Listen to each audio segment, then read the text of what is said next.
Hey everyone, it's KillCam with another KillCam update. Bullets. Early on in a wipe, you can never have too many too fast. You can't kill your way to having lots of bullets in the first week or two, because few are going to be walking around with large amounts of ammunition. You can't raid your way to a lots of ammo, because you don't have a ton of explosives, and there are a few shacks and bases filled with hundreds, let alone thousands of bullets on the map yet. A lot of people will go to try their luck in Pleasant Valley, but that's like winning the lottery. Sure, you're going to get a lot of bullets, but you'll spend a lot of bullets even if you don't die from all the shooting, and if you ever get killed, which is almost a certainty if you hang around long enough, it was all for nothing. How does a solo player or a small group that can't feasibly control the most desirable loot spawn locations like Pleasant Valley get a start at stockpiling large amounts of ammo fast? Here's how you can bank around 1,000 bullets in about 8 hours of playtime. Look here at this storage container. This represents the amount of ammo I collected in about 2 hours of time using this strategy.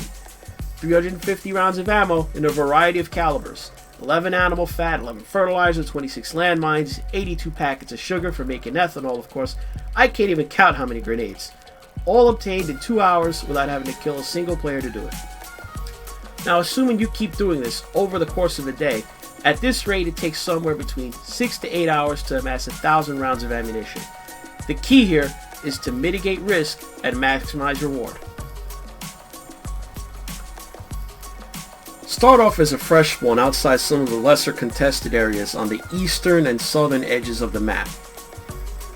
I'm talking about Eastwood, Lone Pine Development, the stores by the standalone church at I-8, DeSoto Service Stop, Olone Circle, Dartmouth, Wake Hills Hamlet, Dirty Deeds down in C10. You can include Cranberry and Ranchito Taquito up to the north in your rotation on most servers, except, for the more high population servers like Abomination, where about every square foot of real estate is going to be covered, but that's your judgment call.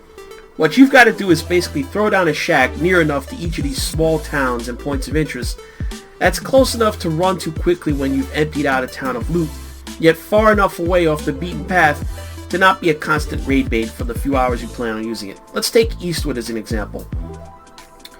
There are multiple spawn locations near it, the best one being J4.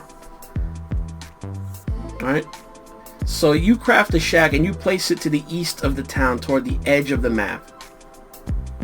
Even at the edge, you could run there in about a minute, and as long as you're past the spawn location up toward the edge of the quarantine zone, you won't usually run into a lot of people over there.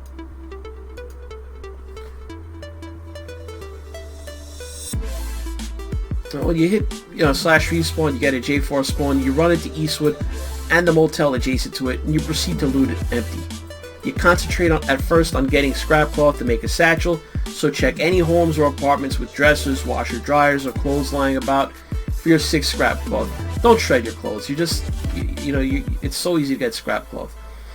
Once you have the storage, you can shift your focus to bullets, landmines, and fertilizer.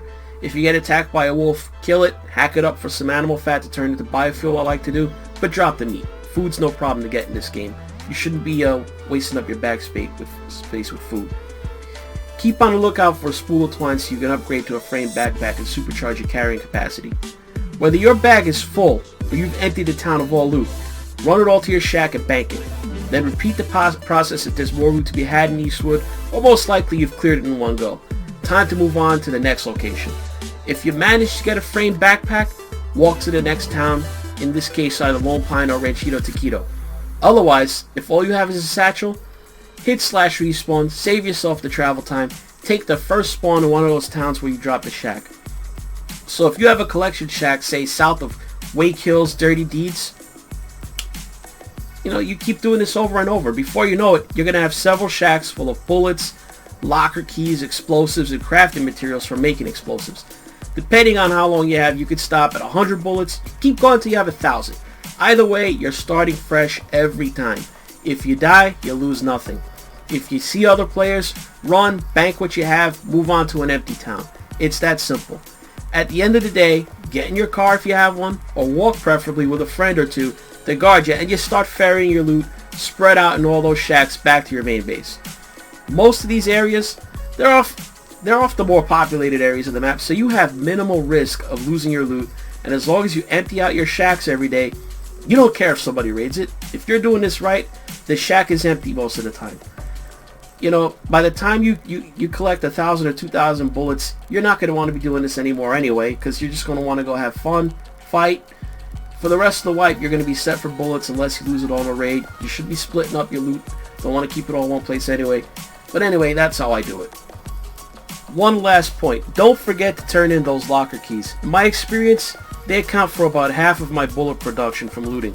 Turn in all your locker keys at the Kurama Medical Center located in grid B3 in order to realize the numbers I'm talking about. Try and take a friend or two with you there, because some people like to stalk the hospital for people turning in keys. As an added bonus, you'll also end up with a ton of medkits without having to waste precious water bottles to make a lot of them. You ethanol farmers, you know what I'm talking about. That's all for this kill cam update. Your support's been amazing. Thank you for watching. Please comment and like on the video. Subscribe to the channel if you haven't already.